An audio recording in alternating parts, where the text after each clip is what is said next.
C Joseph Vijay எனும் நான்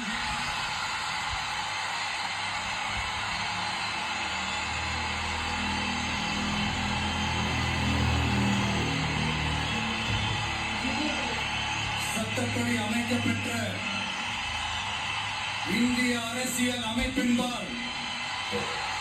உண்மையான நம்பிக்கையும் மாறா பற்றும் கொண்டிருப்பேன் என்றும் இந்திய நாட்டின் ஒப்பில்லாத முழு முதல் ஆட்சியையும் ஒருமையையும் நிலை நிறுத்துவேன் என்றும்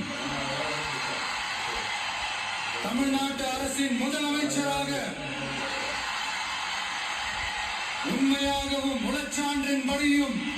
என் கடமைகளை நிறைவேற்றுவேன் என்றும் அரசியல் அமைப்பிற்கும் சட்டத்திற்கும் இணங்க அச்சமும் ஒருதலை சார்பும் இன்றி விருப்பு வெறுப்பை விலக்கி பலதரப்பட்ட மக்கள் அனைவருக்கும் நேர்மையானதை செய்வேன் என்றும் ஆண்டவன் மீது ஆணையிட்டு உறுதிமொழிகிறேன்.